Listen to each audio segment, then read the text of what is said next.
What's going on, everybody? It's the Scene Snob, Mick Manhattan, and I'm here to tell you guys about thescenesnobs.com. We're a channel of variety, comedy, entertainment, geek-related, sports, the whole nine yards. We cover almost every genre. And we have so many great shows to choose from. We have shows like the Scene Snobs Podcast, BTB Podcast, The Guapo Show, the Sports Snobs Podcast, the PVD Cast, Jeff Dwoskin presents Crossing the Streams, the Three Geeks Podcast, the Fandom Effect. We probably have the only Matlock-based podcast called Matt Talk, and we're introducing new shows all the time. We have new shows coming up like the Ear Hustling Podcast, Carpool Shenanigans, and of course, From Some Nobodies, Twitching Upstream, and Talking Upstream. So come on, check out thescenesnobs.com, enjoy it, and please leave feedback. Like, follow, subscribe us, and just let us know what you think. We love to have all the interaction. So I, again, am the Scene Snob, Mick Manhattan. Check out thescenesnobs.com. You can follow us anywhere on social media at The Scene Snob, and we will talk to you guys soon. Take care. Hey everybody, it's CJ Graham, Jason Voorhees. That's right, Friday the 13th, Part 6. And you're listening to thescenesnobs.com.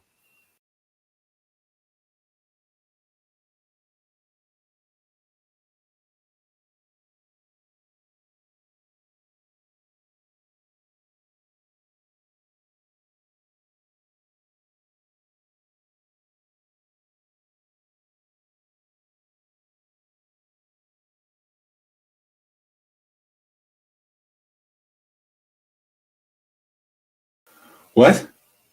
This is a Mick-less show. Why am I here? I don't understand. I shouldn't be here. Trapped in this world. It's not my show. Oh, wait. Hold on. Hey! Yes? Dude, I thought you were dead! Yeah, seriously, man. You were talking about dying. What happened to you? I am not feeling very well.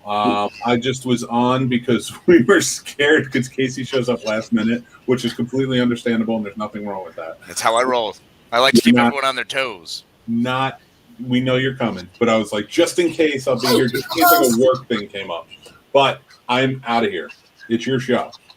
I may throw surprises your way because I'm just doing the producing side of things, but it is your show. I wanted to just pop on because I'm sad because at the same time, it's like it's a show without me, but I want to hang out with you guys. Oh, Gerard, yes, a show about him. It is, obviously. No. Yes, all about that. All about Mick. Oh, my gosh. That's what I'm going to name this episode now. I named it Mick-less. Now I'm going to name it All About Mick. Well, you know, thanks for watching, everybody, but I'm going to let them do the intro. I'm going to hop off. I'm going to throw some surprises their way, though, so just keep paying attention. Love you guys. Love you guys. I miss you. I wish I could be here because you have great topics planned. All right, later. I got to go or I'm there. Bye, buddy. Hey, everybody, and welcome to Behind the Box, your Wednesday night movie talk show with the Video Store Boys. Yes. Yeah, man. So I'm really excited this week because I went back and we dove into some classics, and I got a question for you guys. Sure. How do you feel about rewatching nostalgia movies that then play out differently in your head? It is a weird thing, and that's a fantastic topic, actually. It blew my mind a little bit there. It is funny that going back and seeing how things played out, because if I confused, say, The Running Man, which is one I recently rewatched. Okay. That one plays out different because I keep confusing it with every single action movie that came out at that time. Here is Sub-Zero. Now, Plane Zero. And that's the exact reason I have that man keeps playing that at the beginning of every one of our shows on Tuesday, and all I can think about is I need to remember when he talks about ripping out the spine. And it's Schwarzenegger, so he always talks about ripping out spines. The delivery of that line always plays differently in my head when I actually watch that show. Not that show, the movie. And it's like, I don't remember this, but I watched this like last year. I've watched this like 37,000 times. I was watching. So there's another show out there that kind of ran through some adult animation themes that I wanted to watch. And they threw out a lot of anime, but I was looking for more so for like American cartoons. Mm-hmm. And we landed on Heavy Metal. Have you seen it? Oh, yeah, absolutely. I don't know why I remembered this so differently in my head. Like, I was watching it. I remember I've watched it multiple times.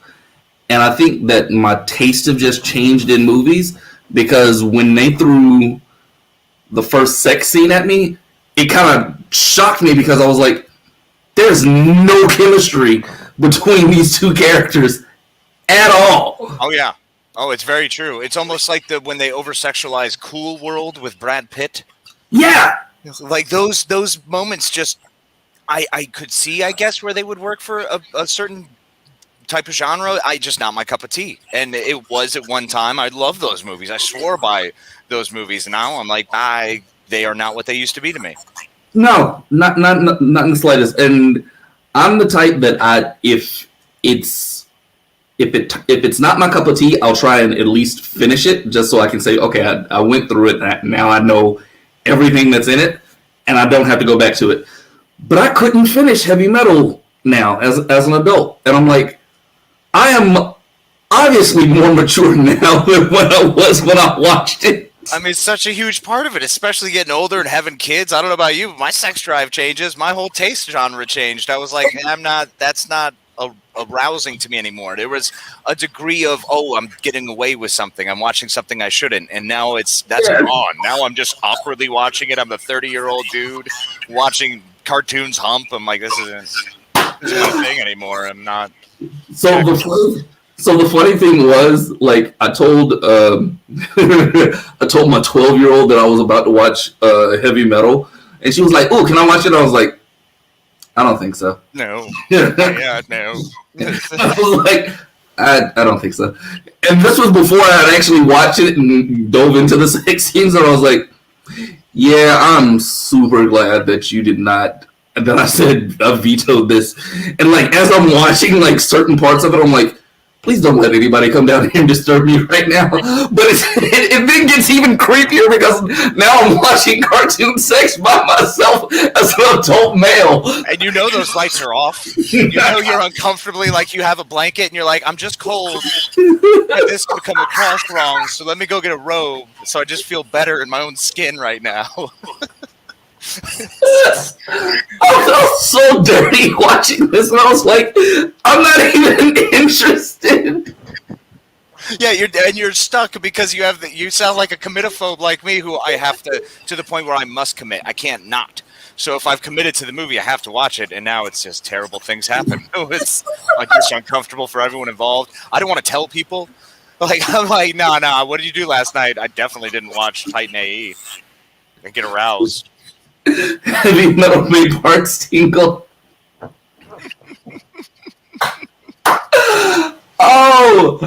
It's not good. It's not good, but it's also the same. Like that changed for me with Masters of the Universe, one of my favorite movies. I mean, Evil Lyn was the tops, man. Part of watching that movie was because I wanted to see Evil Lyn.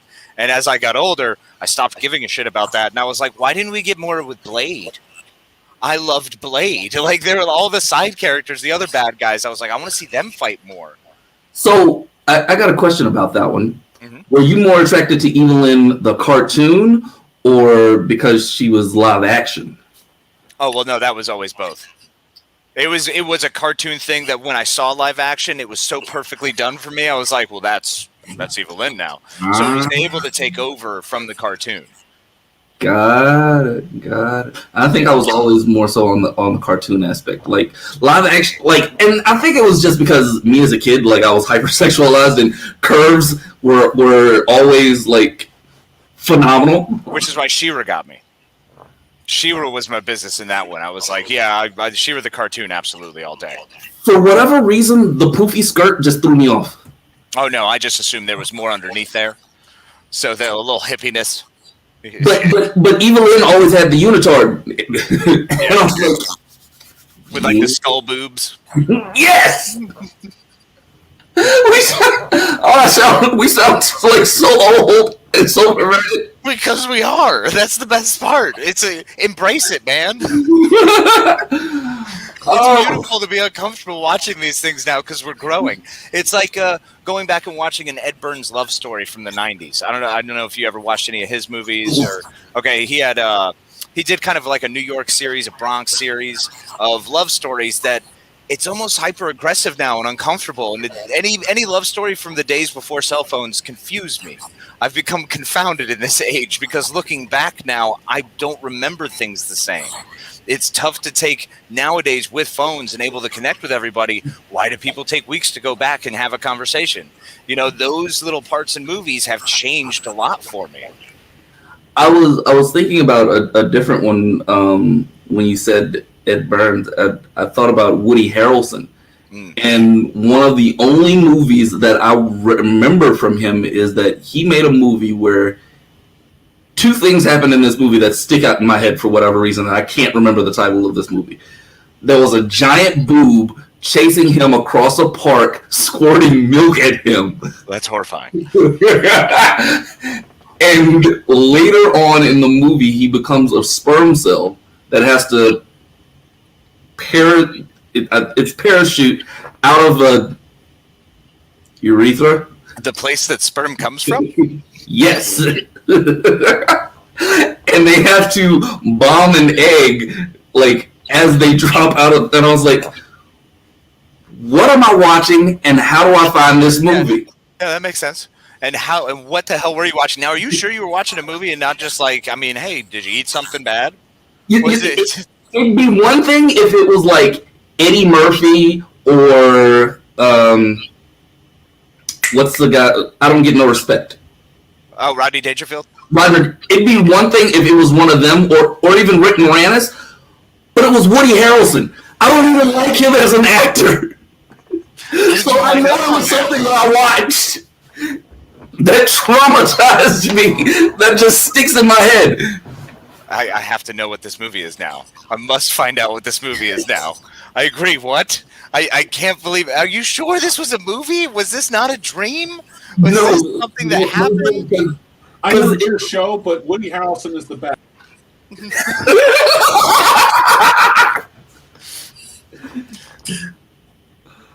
It is true. I love Woody Harrelson. I'll find it at some point, and I'll send it. What this movie is, because I have no clue, and it's really curious. Like I'm trying to think of it. Was it an Oliver Stone movie? Like I don't know. Woody Allen. Oh, Woody Allen. Yeah, not Woody Harrelson. Woody Allen. Oh, okay, well that changes it a lot. Yes. Okay. That's Annie Hall. I have to go find the movies. We're thinking of Woody Allen movies. The one I liked there was the. Oh wow, falling apart here. What is the darn Jade movie? What was it? It was. You know what? How to find it? How's that? Find it. I can't imagine a giant boob chasing somebody. Where Woody Allen. Everything you wanted to know about sex. That's what the name of the movie is. Oh, everything you want to know about sex. There you go. Thanks, buddy. You guys are killing me. Because I'm just sitting here as a fan trying to watch, and I'm like, what are you guys doing to me right now? We're killing you, and that's the whole point. You are, because you besmirched my Woody Harrelson and with a Woody Allen. And Gene Wilder's in that movie. Give him some respect. Do love Gene Wilder. I'm trying very hard not to come in and get mad at you guys. More so Gerard because of the Woody Harrelson comment. But I knew it was a Woody. Well, it gave you a Woody, so I understand. Obviously, that's what it was. You beat me to the punchline. All you could think about was your penis, Gerard, and I get it. I understand. I mean, it's an understandable thing. We all love our own. Exactly. Absolutely. That's why the boob chasing a Woody across the field. Oh yeah, that's exactly what should happen. See, we know it doesn't matter which Harrelson or Allen you put at the end of it. We know what the boob was chasing. Yep. Wasn't a woodpecker. Oh my goodness. Yeah. So, what other movies for you has changed? Like, has technology messed movies up for you at all? Yes, it has, and like a lot of them mess up because now I was watching Escape from New York, and Escape from New York was absolutely amazing. But now I look back at the technology of it that they were trying to institute into the movie, and I was like, what is this?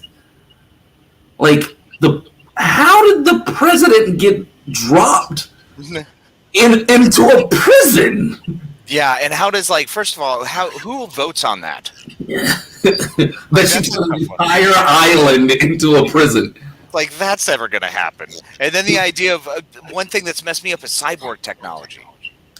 Yes. Like seeing those big chunky things that were always hanging off of people, and it's like, well, that's not nearly what's going to happen. I mean, we know now everything's different.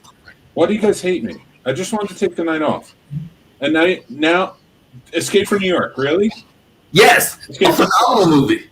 That's like one of my favorite movies. I'm like, my head is going to explode.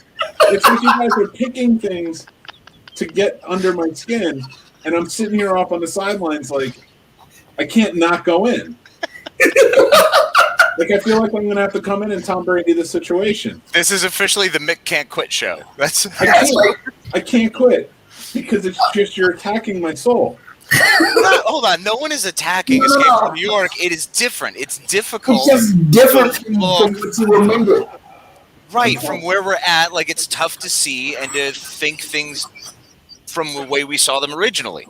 Because Johnny Mnemonic, prime example. How in the world, if your brain can only hold 800 kilobits or whatever it was, it's such a small amount, that alone negates your entire movie. Hard drives nowadays, it's like, well, that doesn't even matter. It's not a real thing. So I'm going to roll out again.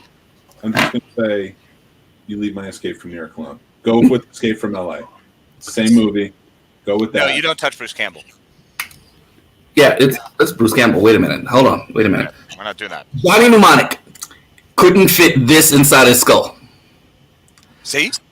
This is probably one of my smaller ones. This is a 2 gig SD card, and I can fit almost a year's worth of memories in here.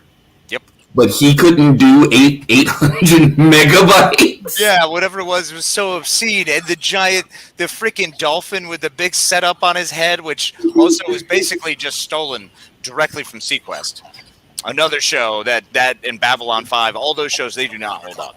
You talk about shows that you will look back and try to rewatch. Even Farscape. Farscape is too far gone for me to say it holds up today. You know one that did not hold up for my rewatch? And as a kid, you could not tell me that this was not the greatest show on earth. Was Knight Rider. Yes. I loved Knight Rider with my very core and soul. But how does one man drive across the country with pseudo, which means fake, pseudo pursuit mode as his ultimate weapon? Yeah. And I was like, that means you're fake chasing people. What? Wait a minute. Someone just heard about it in walking by a college room, a dorm one day while people were studying, and they went, I'm going to put that in a script. Mr. Feeney read that script and went, that's a great idea. I'll be that voice. Hi, Mike. Hey, Mike. Oh, we are having a great night. Having a good time. I hope you're having a great night. But then, other shows like Airwolf. Flight of the Navigator. Airwolf. Okay, here's a question. Where's he getting the money for the gas? That's a great question. And let me tell you something. They didn't care about it back then, and I believe it may have even been nuclear powered. They may have gone that far with it. Not to look back at it, but it's very, very plausible. Because you're right. It had to have been gas because it kept shooting flames out the back. Yeah. Whenever it went into speed mode, they would down the close up and they show the flames spewing out the jet. Oh, that was terrible. And I was like, what? How? You know, another one that also made no sense was please don't get mad at me, because I don't need the 24-inch pythons of my Thunder in Paradise. I love Thunder in Paradise. Thunder in Paradise was phenomenal. It's so bad, but I loved. At the time, I didn't know it. At the time, I had no idea. You could not tell me it was that terrible until I rewatched. My buddy got it for me for Christmas. Got me the DVD set. And we rewatched. And the size of that boat, the depth to which you could get into, and where it kept a jet ski inside of it, the escape jet ski. Yeah, it was huge. I always have to convince myself. I'm like, well, it's like an iceberg. There's just a lot more underneath. Yes. Once you actually have been on a boat and you're like, where did they put the other cockpit chair? Yes, Thunder in Paradise. Oh, it was terrible, and there's no room. There's no way. And they're so huge. And remember, you could crawl into the front of it. Yes, like there was an extra cabin with the graphite gun. Love that graphite. Oh my gosh, Terry Hulk Hogan, man, that guy's done some things, fighting free speech and I guess killing terrorists, or preventing bank robberies that happened on land with a boat. Well, they had estuaries. And creeks, large, deep creeks. It was Florida. I don't know. They figured it out. And the puddle jumps. Yeah, not nearly enough drug interdiction for my taste, considering they were open water. Yeah. And why in the world do they always feel the need to board the other boat? Did you notice that they always had to get off their super high-tech boat to go jump on the drug dealer's boat? Yeah, because the power of punching people outweighs the power of guns. I mean, that is fair. Those are pretty sweet 24-inch pythons. What are you going to do? Yeah. Brother. So you bring that up, and then the other show that comes up in my head is Hulk Hogan and the Rock and Roll Wrestlers. Have you ever seen that show? Yeah, that is a callback that I wasn't ready for a long time ago. I remember these as kids so fondly, and I had the toys and the action figures, and I was standing around, eat your vitamins and all the nonsense, and I was like, I had to be the most simple, retarded child. Well, I mean, Mr. T had the same show where they were solving crimes. There were kids actively solving crimes. It's the same thing. I mean, Scooby-Doo. For crying out loud, Scooby-Doo made me believe that the Harlem Globetrotters were legitimately scientists. Oh, you didn't watch the Harlem Globetrotters as superheroes? Because that was one that completely threw me, and I was like, yeah, they absolutely have superpowers. That's why they have that. I thought they got the superpowers because of the science they did with Scooby-Doo and the Scooby Gang. Yep. Yeah, that pretty much fits that.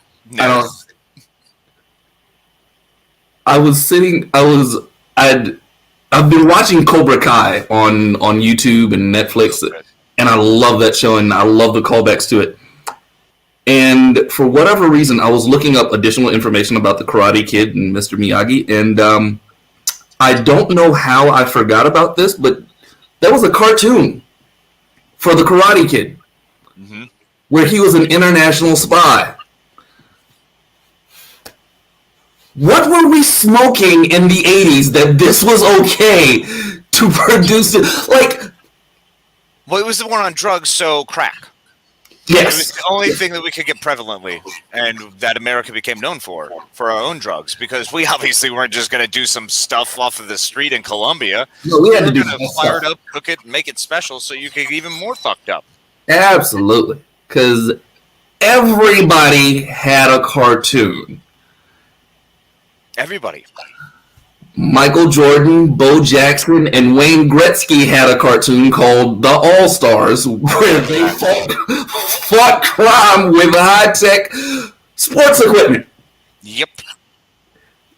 The Mighty Ducks, after their 3 successful movies, then made a cartoon. Wasn't it only after the second one that that cartoon came out? Was it the second one? Yes. I think it was the second one that they came up with. Where they were like international going to the Olympics or some crap? Or was that the third one when they went to the Olympics? I have no idea. They all run together in my head. Well, and then so you got Space Ducks. We got Scene Snobs. I believe Mick, instead of chiming in now, is going to be commenting. Yeah. But they all had cartoons. You're absolutely right. But I'm also thinking about, think of the cartoons that were big on Saturday morning. Eek the Cat.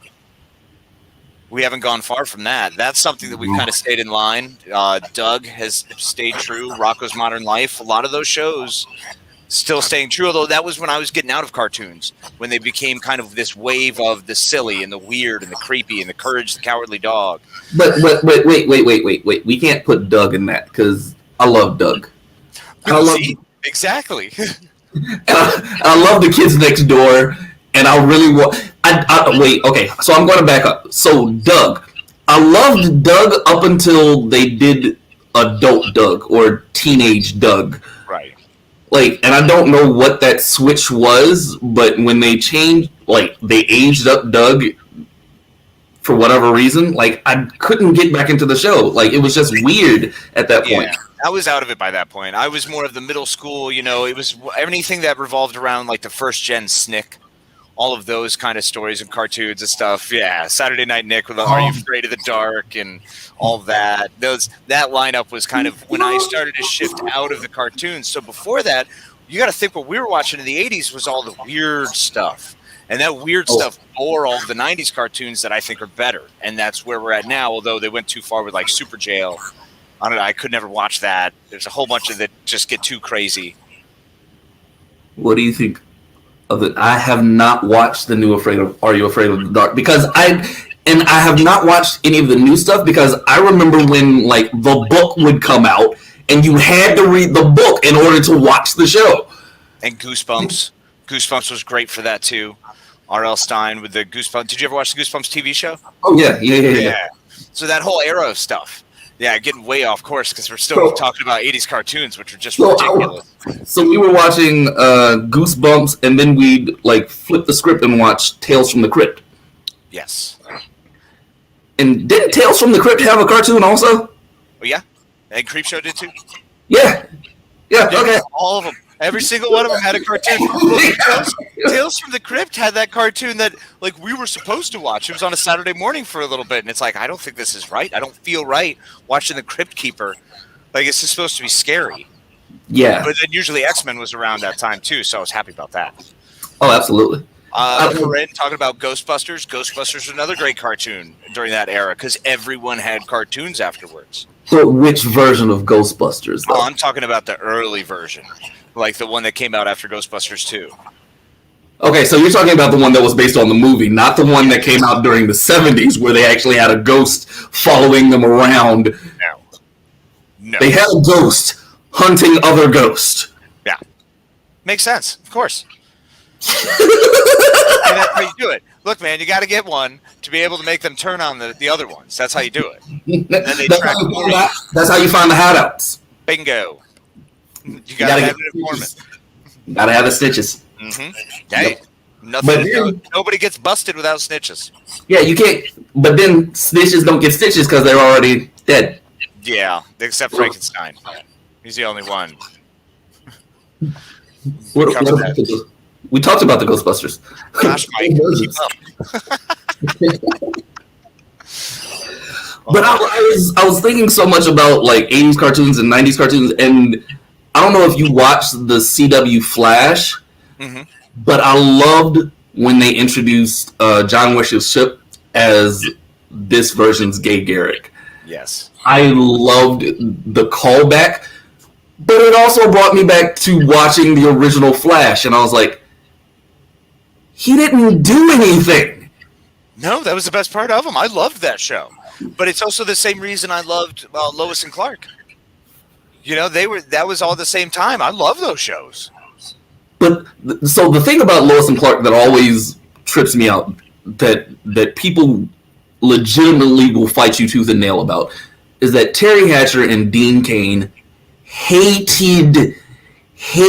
loathed would be a better word, each other off screen. Later. You didn't start that way. But you could not tell me that they did not love each other for the scenes that they were in. They were fantastic. That's called acting, and they did a great job of it. You know, it was kind of like the Honeymooners, or not Honeymooners. What was it? Moonlighting. Moonlighting. Yeah. I've heard stories about them also, and I was like, how are you that professional that someone you hate you can generate on-screen chemistry with? It's very true. They do a fantastic job of it, and that's actually something that is I'm afraid of with the new season of The Orville, because Adrian Padalecki and Scott Grimes going through their divorce. They're divorcing. They try to get back together. They're finally divorcing again. I hope that doesn't mess up their chemistry in that story, because that would really suck, man. I love both of those actors, and they are so integral, because Adrian Padalecki plays a great straight person versus having Scott Grimes be the just absurd, silly guy who's happy being the best pilot in the fleet. I haven't seen it. Oh. It's on the list.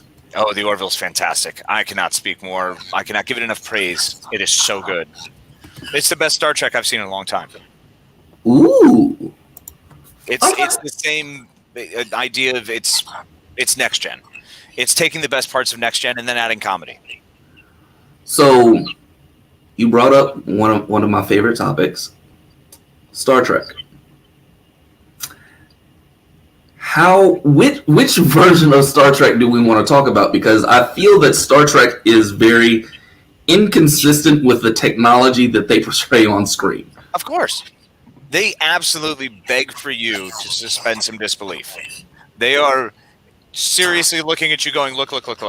I know what we're about to show you in Discovery is nowhere near the technology that we're referring back to, except if you're thinking Kelvin timeline, but not Kelvin timeline. Because that's what they do. They mess you up in that. Like, we're going to show some of this technology from this other set of movies, but it's not. But then we're also still going to bring the original series.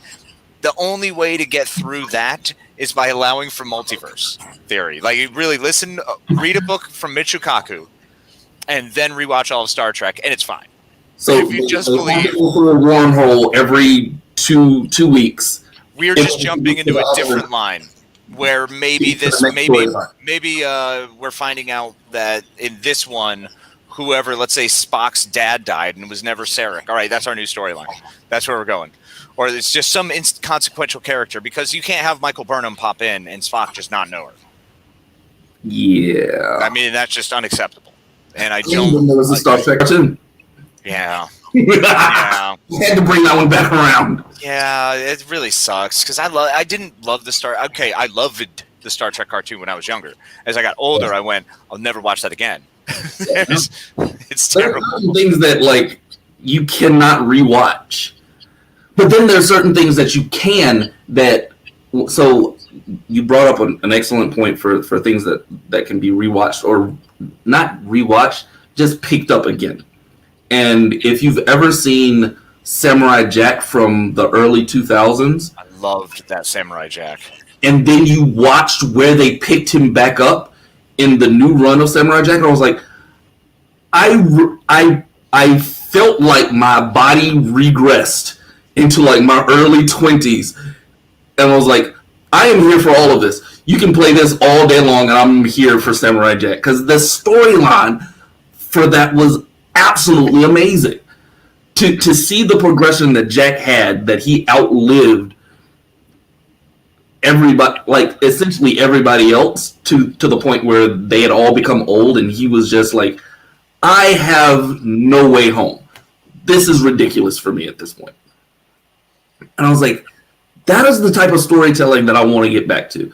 We don't do enough of that anymore. No, they don't, because everything has to change, or it has to be altered, or it has to be updated, and that's why I don't want them to ever go back and touch on DS9. I don't ever want to see a different DS9 that's not Tarek Noor and what it is today. You know what I'm saying? Yeah. What we know it as. They've gone back so many times to rewrite the Enterprise through the original TOS stories, and now through Discovery. And then Picard, we're getting a rewrite of timelines that are going on, I guess actually post that, because Voyager would have been... Yeah, Voyager. What was the other one with Sasha Green? The lady who left The Walking Dead and then Discovery, Sonequa Martin Green. Yeah, Sonequa Martin Green. Yeah, like that was supposed to be after Voyager, wasn't it? Well, this is before all that. This is before Star Trek: The Original Series. And then they're going all the way back in front of time now, all the way past. Yeah, dude, it's ridiculous. It's like past the Federation. It's obscene. It's too much for me. I'm like, just give me my Star Trek show. I just want my serial. I want things to happen each week. That like maybe you have 3 or 4 storylines you play with throughout the season, and that's it. Just let me jump for a little bit. That's why I love going back and being able to watch those, or even Buck Rogers or something like that, where it's going to wrap the whole story up. You know, it's tough for me to get back into something like the Battlestar Galactica, the new one, the sci-fi miniseries, which is a fantastic series, but it's tough to get back in because there's so much story for the entirety of that whole season. You can't just jump back in and grab an episode and get that whiff of nostalgia and keep on cruising. You know, it's difficult. Yeah. For some of these, you really do have to, like, I've tried recently to do some Doctor Who, and because all the stories are coalescing, and I was like, there is no jump on point unless I go all the way back to the 1960s and start from there. And I was like, there is no way I have that much time for that show. Luckily, I was able to kind of do that with jumping in with the Chris Eccleston years, 2006 or something. That one was one I could move through. That's one I could jump right through. Because you're starting with this newer Doctor. Everything's updated, and you've got a new story with a new companion, so you don't have to know as much, and they really get into the meat and potatoes of his history by the 2nd and 3rd seasons of the modern years. So I can recommend it and definitely say it's worth a watch, because I never went back and watched the original stuff with Tom Baker and all the first, 8 Doctors or whatever it was, 7 Doctors. I'm not a fan. You know, I don't have the time, and I'm not going to invest in it. But definitely the new stuff is fantastic. And the latest season with Jodie Whittaker, they got a lot of flack, but I thought it was good. It was decent. It was a fun take on an old show that you can just keep reinventing and bringing out. So I don't think there is a stopping point for that. Awesome. But you are right. You have to invest. You cannot say, all right, well, I'll just jump in and grab an episode. It's like, well, I was going to watch one. Now I'm in 9 deep because I got into this other storyline and I can't stop. So it is kind of tough. My daughter says that she has issues doing that because she's got 7 anime on deck, and she's like, I cannot start a new one until I binge watch the entire season. I'm like, you'll never get anywhere doing that, like, because a lot of these shows are still make new episodes, so you'll never catch up. Very true, yeah. I was such a big fan of Quantum Leap. And Quantum Leap is actually one of those shows that did it beautifully, where you could jump in for an episode. Once you knew what the storyline is, that Sam Beckett is just jumping in from person to person, every episode's phenomenal. You can choose your favorites. When he's what, the oh gosh. When the first time he plays a woman. Oh, that's what I was thinking of. But I was also thinking about the ones where he jumps in and he plays the dying movie star. Oh, yeah, that was a great one, too. Yeah. Or when he plays the little boy who's running in the woods, who gets kidnapped in the forest or whatever, killed in the forest. Yes. Oh, great vacation with his family. It's ridiculous. Why don't they reboot that? That is probably the easiest show to reboot. Like conceptually, because you can just jump in. You can jump in anywhere. Like, oh, we had another accident, so now he's flipping through multiple lives, and you can. And with the technology we have now, the time jumps would be a lot easier. A lot easier, and I mean, I can imagine him doing all of the interesting stuff now, like going to the Challenger. Like, imagine him doing stuff in the now. Yeah. And creating or preventing travesty, and that would be so cool. But they should bring that back. It's the easiest one. It's the simplest one. Easiest one to do, but Hollywood. There's too many things. There's so many shows you can watch, and once again, a lot of these production companies, a lot of these shows want to be bigger and smarter than the viewers, so they don't want to have it serialized. They want to have this big epic story. There's no more just week-to-week episodic fun, creature of the week kind of deals. Like Buffy did that. Buffy would have 1 or 2 big storyline arcs, a big bad, but you still had a bunch of fighting and random filler episodes. And the filler episodes were just as good because they still progressed character story. But I think the biggest issue with that is, like, there isn't one network that has... I think the CW does a good job of it, but, like, for episodic TV shows, like, I can't think of too many that can really draw in, like, large audiences, like TGIF. Like, that whole episode block, you can jump in on any one of those shows, have a good family night, and then everybody goes off in their different directions, but you still had everybody surrounded around a good, wholesome family show. Yeah. And a couple of them, because you can start and just have it go, what was it, Step by Step, All in the Family, or not in the Family, good. Family Matters. Step by Step, Family Matters. The one that was the offshoot of Family Matters, Perfect Strangers. Oh, Perfect Strangers. Was Perfect Strangers part of TJ Perfect Friday? Strangers was actually the not prequel. It was the Family Matters was the spin-off to Perfect Strangers. Oh, okay. He worked in their building as the elevator operator. Oh, no shit. I didn't even know that. Yeah. So, but then, was it Step by Step? Step by Step. Step by Step was a spin-off to Family Matters because Steve Urkel made this, like, giant backpack that blew him off into another neighborhood, and he crashed into another neighbor's house that made their show. That's right. Then TGIF really liked doing that too, where they would circle everything because they had Sabrina, the teenage witch, like she was involved with one of the other characters from another show for an episode. They had all those crossovers. They loved doing that. And it made you, it got you invested in another show, and you're like, oh, well, that's another wholesome family show. Let me go watch that too. And your family could just sit around the TV, pick your favorite show, and just have a good 30-minute block of wholesome family fun before you go off and do whatever else you wanted to do. And you can get grandma involved, because I used to watch Perry Mason with my grandma. Yes. And I loved Perry Mason. And Perry Mason got me into Matlock, which is not Matt Talk, which we do later on this show. But yes, the Matt Talk is what we have here, the only Matlock-related talk show at the Scene Snobs. But I loved Matlock and Perry Mason because of how they introduced their episodic kind of caseload. And you could wrap everything up 30, 40 minutes and be happy. Well, there were a lot of shows that were meant for that. That was what the golden era of 50s, 60s, and 70s were. There were no large storylines. You would just be in space having these sort of episodes, or you would be with a police department, with Dragnet, having these sort of episodes, and that still happens. All the main companies still have we've got CSI, NCIS, all of those different variations. It's all the same stuff. And that's gone now.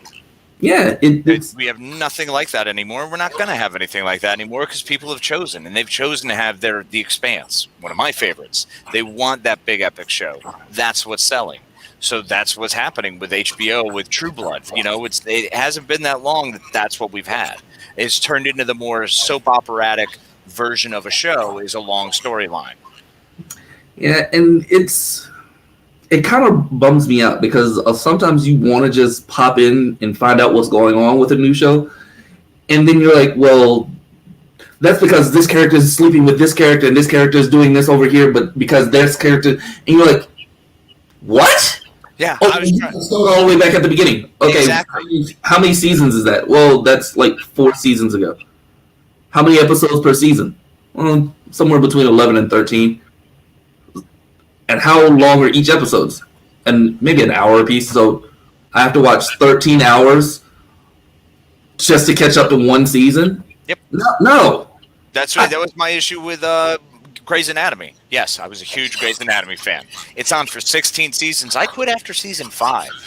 So the idea of trying to jump back in now, it's never going to happen. That's 11 more seasons. I don't have that much time to devote. That's the same way I felt about House.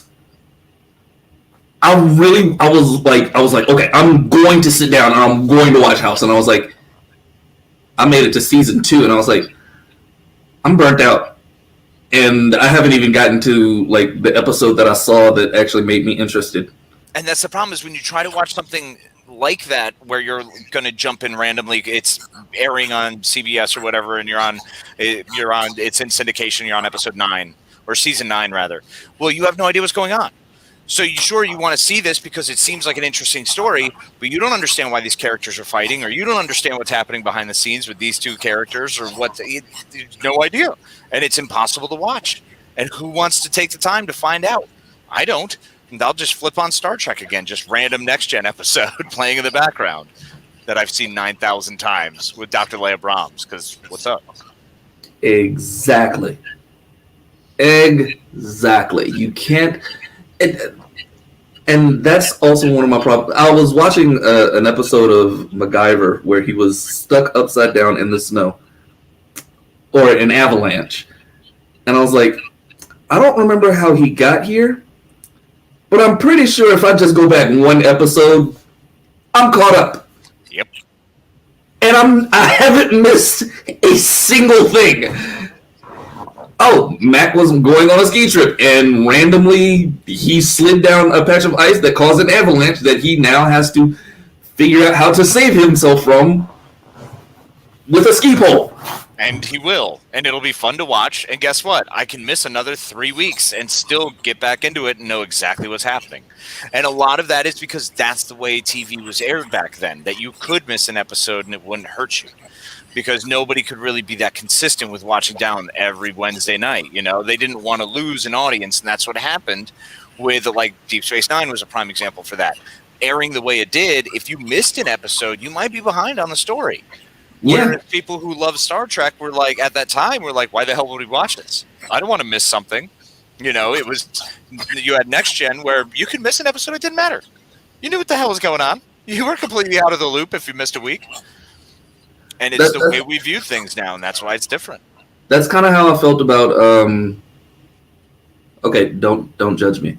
Do not say anything. I was alone with a single mother who loved Melrose Place, and I got addicted to it, and I couldn't figure out what happened after I missed like 2 episodes, and I was like, okay, where did she come from? Why is she trying to blow up this building? How is this a season finale? I thought that they had just moved in. Oh, Courtney Thorne-Smith, she was strong. I was like, and this was back in the time before, because we also have to remember that when the time period that we're talking about, reruns weren't that readily available. No, it was a big deal if you're showing the syndication. And that was like months or years sometimes later, and then you still have to watch the entire thing from beginning to end. You couldn't just watch the episode that you missed. Or you had to buy the VHS box set, or those brand newfangled DVDs. Boy, when those started coming out, I was able to, because falling behind on Dawson's Creek, that was hard for me, man. And that was not because of anyone. I don't need to apologize for that. I love that show. I still love that show. It started when I was a freshman in high school, and I love the crap out of that show. Paula Cole's glorious voice, and I will listen to that do-do-do-do-do until the day I die. But that said, falling behind in one season, and I was like, well, crap. Now I can't watch it until I was able to buy the DVDs, get caught up, and find out what was going on, which I did gleefully. I remember buying DVD sets, and I would get to the current disc, and I'd be like, where's the next one? Oh, it doesn't come out for another month. Well, crap baskets. I'm here now, and I want more. Where's the rest? It was the worst crack addiction ever when you wind up being like, okay, I need to get this. I need to go Best Buy. Best Buy was my absolute main line. I would go there and just buy as many as I could buy. I was just a young, dumb kid with all this extra money between bartending and the military, and I was like, well, I'm just going to go buy DVDs for the rest of my life. That's what I would do. And I would go be like, all right, well, I really like this season. So because of that, I'm going to buy the 4 seasons that are out now just so I can chew through them and eat as much as possible and leave DVDs running on in the middle of the night. So my roommates are furious because they hear the same theme song for the DVD menu just going all night. Let me tell you what, TV sleep timer is the only reason I have friends. That's the only thing that saved me. I forgot about those. When you could actually set a timer on your TV. Very important. Instead of just being able to pick up your phone and turn off your phone from a different room. Turn off your TV from a different room. Right. Exactly. Nope. Because these were the olden days. So, real quick, time out. I saw a meme that made me laugh. And it said, for all you single people without kids, how do you get up and turn off the TV when you're in bed? And I was like, oh my God. I was a remote control for people. Yep. Darn tootin'. And I knew it too. The worst though was being a remote control for my parents meant I had to go like up to the roof and move the antenna so we could get Fox. Like, well, Simpsons are coming up. Yeah. It's like there's only one story, but I tell you what, I had problems with heights back then. I had to get real comfortable with them real quick. I never had problems with heights, and I blame Superman or Batman. I blame both of them. I fell out of a tree onto a car because of them.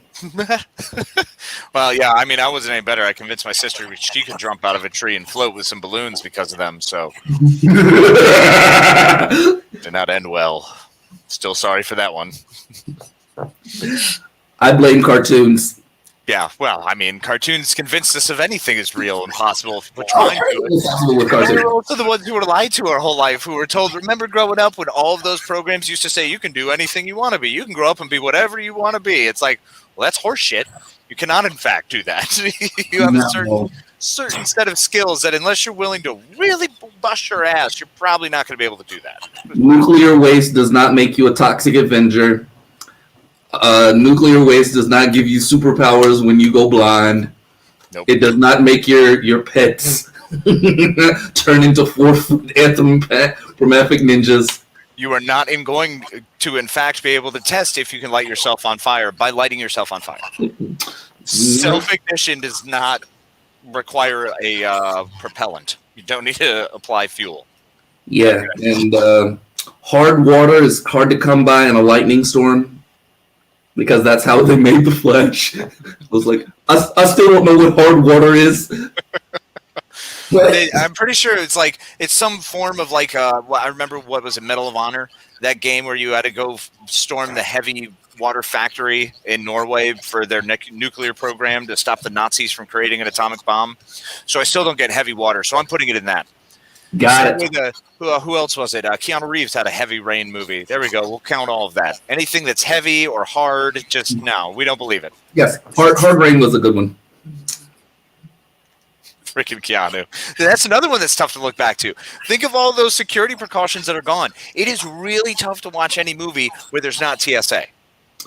So I was watching, so I'm rewatching this anime series now. And the first episode is where a guy hijacks a plane, right? But it's how he hijacks the plane. He literally gets up from coach, walks up to the pilot's cabin, and just opens the door. And he's just like, I am taking over the plane now. I was like, where were the locks? Like, Right. there's only one air marshal on the whole plane? Like, no. It's a very different world, man. It's a very different world. I mean, there's so many different movies. The movie Airplane makes zero sense to anyone like my daughter. If I could not show her that and have her understand any of that, that would all be a farce.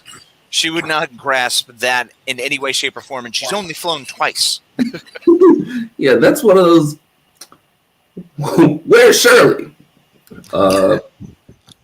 I messed that line. Surely you can't be serious. I I am serious. Don't call me Shirley. Love it. I mean, those are great jokes, and nobody understands them anymore. Like, well, I mean, there's also terrible jokes. Like, hold on a moment, I speak jive. Like, that doesn't fly anymore. Those jokes just start. I love that joke every time. What you talking about, you jive? When everyone lines up to just slap the woman who's losing her mind. Everybody's just lined up to slap. Or no, they're shaking her. I'm sorry, they're shaking. Get a hold of yourself. Smack! wait a minute. I gotta turn. Woman, put it over yourself. Smack. And then the camera pans, and then you see people with chains and bats. Yep. Everybody. The great part is they're always the same characters. So you have the rabbis in line, you have like the pimps in line, everybody's in line. It's so terrible. Catholic priest. That's what makes a great rewatch. Like, you have to take your sense of humor or whatever cancel culture is trying to tell you now, and just say, this was the joke for the day. I'm sorry if you're offended now. It's not going to fly today. It's not going to make it into a movie today. Right. But this was the joke then. Yep, and I remember hanging out with a large group of people when I was bartending who loved Blazing Saddles. It was one of my all-time favorites. And yeah, we definitely always said, we could never make this movie today. Of course not. You could have made this movie 20 years ago. Like, these jokes are not cool. It's so taboo now. Absolutely. That's what makes it funny. Because it's stuff you're not supposed to say, and we all know you're not supposed to say it, but it's funny. You know, understand it's a joke. Now, if you're saying it to be hurtful, go fuck yourself. But if you say something funny and it is hurtful, it's incidental. It's always easier to ask permission or forgiveness than permission. So, like, I think Bill Burr does some of my favorite jokes that are slightly, oh, that's funny, but that hurt. It's very true that it's the Dennis Leary thing. Like, our parents and the older generation heard those jokes and went, ooh, it's a little rough. We were taught to be a little nicer than that, you know? And then that's why Asshole was such a shock song back then. And it is so different now. Because now we listen to that and we're like, are you kidding me? Some of the biggest people in music made WAP. Just this last, it's a great song. I love it. I don't even care. It's a great song. One of my favorites. Well, I just love Megan Thee Stallion. She's amazing. Oh, I thought we were still talking about Asshole. No, well, the Asshole is great too. That was one of my favorites, but it's everybody's shock version. You know what I'm saying? Everybody has. There's always a different shock version for movies coming up, or not even movies, just entertainment coming up, because people are always pushing the boundary of what can be said on the radio. Like, I remember In Living Color was the first episodic TV show to regularly say bitch on TV, which then prompted the censors to be like, hey, we can't let that happen again. So here's the MPAA rating system for TV. Yeah, it's exactly what happened. And guess what? We lived through that. So we got to see changes in eras of television. And we've lived through all that. So it is difficult, going back to our main topic, to discuss that it's tough when everything changes. We grow. Our lenses change. Our eyes change. What we see changes. So there's some shows that's impossible to go back to. You had mentioned earlier Legend being one that actually legitimately scares you. It scared me when I was young, but because it scared me so much, I wanted to see it and I fell in love with it. Going back and watching it now, it's awful. I disagree. Okay. Oh my God. I love the Legend. Like, so I will absolutely agree that Legend terrified me as a kid, and I do not know why. And I think I am darkness. Tim Curry was amazing. Holy Jesus, that was his portrayal of the devil was frightening. Not only that, but the innocence of the unicorns and the goblins, absolutely terrifying. But I go back and watch it now, I'm like, where was I scared? Yeah, I was scared just to the way it was done. And plus, you got to remember, we also watched it in really crappy high definition. We didn't have high definition. We had standard definition. Yeah. So our TVs sucked no matter what. And it was a VHS, so it was probably worse. So it's scarier because of all the shit you don't see. Yes. That wasn't clear. And then you just have glitter on the screen. sorry, Tom Cruise in that movie has gotten worse for me. I should have said that better. Ridley Scott's show was great. I love the bad guys. They're phenomenal. I can't remember the lead's name. Sarah something. She was the lead female actress. Her becoming the bad chick is better as you get older. Like, I was like, fuck this nice person. I don't like the night one. Put her in that dress. That big black fucking gown. That was awesome, man. Were we talking about Woody's again? Legend? No, Woody's. Oh, yeah, no, back to Woody's. being chased by giant boobs. But no, that dress was amazing. Like, the cuts on it, the hips and curves. Sorry. Mia Sarah. That was it. That was her name. Yeah, but that movie was amazing. But then I think about another movie that terrified me as a kid, and I'm like, I don't understand what I was afraid of, but Dark Crystal. Oh, yeah, well, that's just the Skeksis, man. Those things are... Well, no, more than that, the Striders, the big things they rode, those things scared the crap out of me. Do you remember those? Which ones? The big, giant-legged things that they would ride, like a horse, but it was like on a big, giant ostrich. In Dark Crystal? I thought they were riding snails, or am I confusing that with the Never-Ending Story? Yeah, Never-Ending Story had the snails. That one scared me, too. That was with the racing snail. Yeah, when they were riding the racing snail. That's right. Yeah. And the Rock Fighter, which Mike hates, which is hilarious. So I will always defend that movie for the simple fact that, like, in 2002, we turned an entire section of IHOP into a discussion about the Never-Ending Story, trying to remember what the horse's name was. And for like 30 minutes, we had 6 tables and 7 booths talking about a horse that no one could remember. And it's amazing because cell phone days has prevented those conversations from happening. Yes. And now you can just look up our text anywhere. I will always remember it because that is seared into my soul as he's screaming it. Oh. So we always came to Atreyu, and we couldn't get. We were like, it's Atreyu, and cell phones prevented us from looking up that information. So we all just had to rely on someone else's memory, who slowly walked into the movie theater. Good old Artex, man. Yeah, well, watching that kid scream it out just in my soul. Yeah, that one. Yeah, as a kid, I remember crying for that one. Mm-hmm. Yeah. Oh, absolutely. That and Forrest Gump were my first real tears. Forrest Gump. Yeah, man. That was the first one when he's over talking to Jenny's grave about his, how she's dead, like, you died on this day, and he's talking about his son, and I was just like, oh God, and I was like 9. Or however old I was. What was that? 92? 94? Somewhere around there. Yes. Once again, we remember things differently as we get older, and we're like, well, I couldn't have been that young. Yeah. I remember crying about that one when I got older because I was thinking about a son that I didn't have at the time. So I had to be pretty young. Yeah, because I started planning out my son's birth when I was 15. Nice. Strong. Coincidentally, it didn't happen for another 20 years. And then you just went, man. Then you just committed, bro. Yeah, like I'll watch things about kids now, and I'm like, I want to give my kids so much information from my childhood, and then at the same time, I'm like, I don't think that I can actually share any of this information. Yeah. Because it's just terrifying, creepy, or outright weird with no context. Like, Felix the Cat.